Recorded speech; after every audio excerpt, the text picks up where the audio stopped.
Hey, how's it going? My name is Josh, and you're either here to tell me why you love Fortnite, or why you hate Fortnite, and you agree with me, depending on what I titled this video, because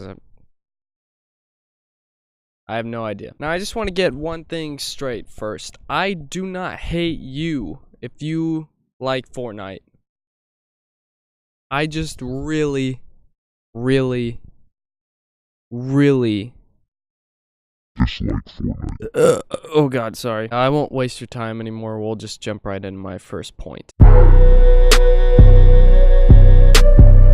No, I do not hate sweaty players. What's the definition of a sweaty? Someone who tries really hard, I guess? Like apparently harder than they're supposed to? It's hard for me to fault a sweaty player or sweaty players for trying hard and being competitive when the game is centered solely on being competitive. What really gets to me, and this was the same for Call of Duty and Halo and whatever, so this hasn't changed, is the people who call other people sweaties because they died or they lost or they got outplayed or whatever. Well, I don't think, it's obvious. They're just projecting their anger onto the person because they didn't perform as well as they thought they should or they wanted to. When I get mad at a game, when I get mad playing a game, I am mad at myself.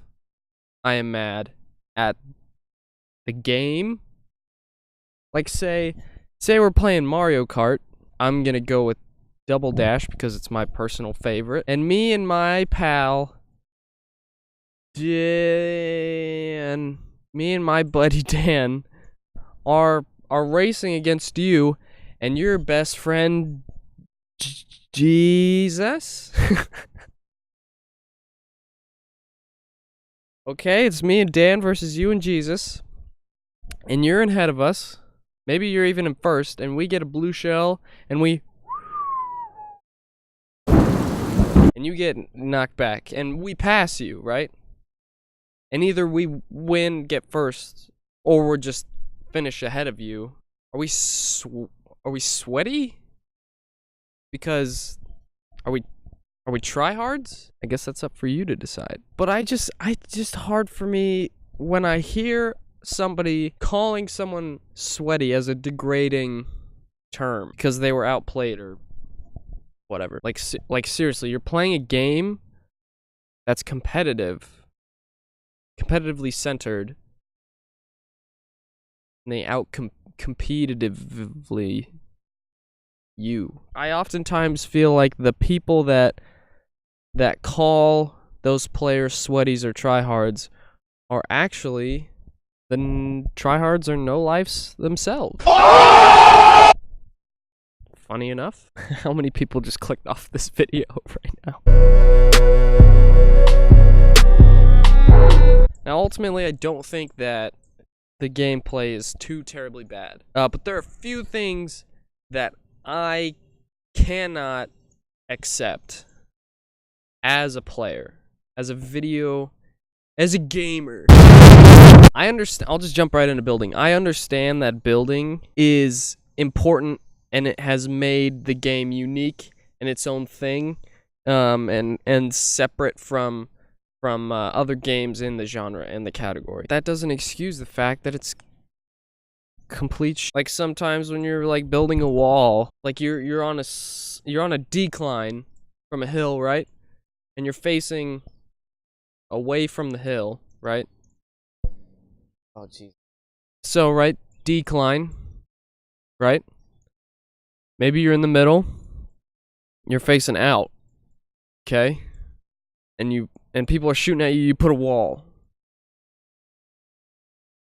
Sometimes that wall leaves like 3 feet underneath it and it's just floating.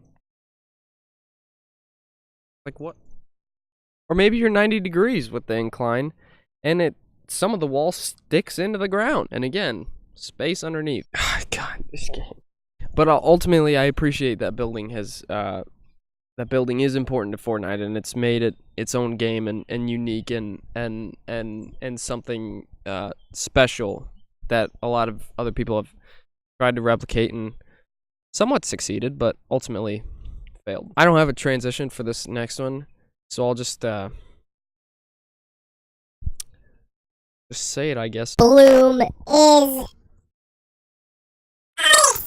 So there's no ADS on weapons, right? That don't have scopes or some kind of scope. When you scope in on a weapon with no scope, right, it zooms in the third person view. And then if you're using something such as an assault rifle and you're trying to, you're in a gunfight mid to long range, and after you discharge your weapon one time and go to discharge it a second time, you get a big old bloomin' onion on your screen. Whew.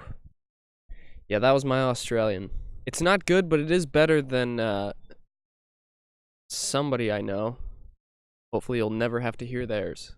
In my opinion, this oftentimes takes away from the skill and the precision of the player, because you leave the chance of the shots landing, you leave it up to chance. And you gotta pray to RN Genghis that the dude at the bottom of that hill running tastes your purple scar one last time before he gets...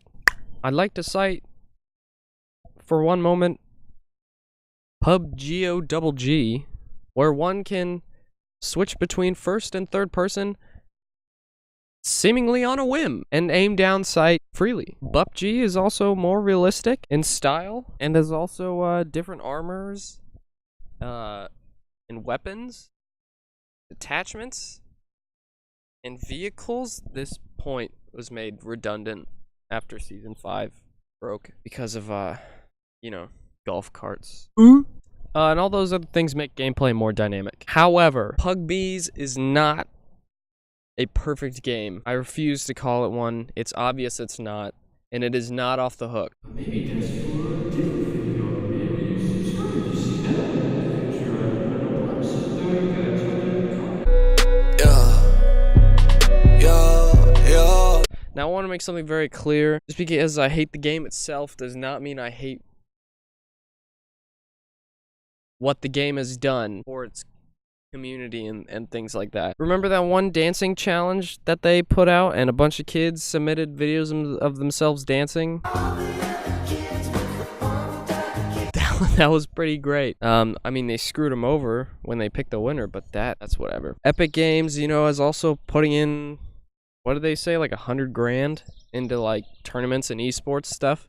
And I'm not even an esports guy, but I love that they've done that, and I think that's great. And I've loved seeing esports grow over the past few years, and it's cool. It's whatever. It's like what you like. It's fine. It's whatever.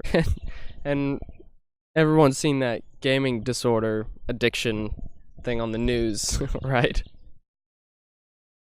That's hilarious. Feel free to post comments or whatever. Just keep it PG. If you disagree with anything I said, I'd love to hear what you have to say. Spread love, not hate. And I love seeing different people's opinions, so let me know if you want. And I'll see you later.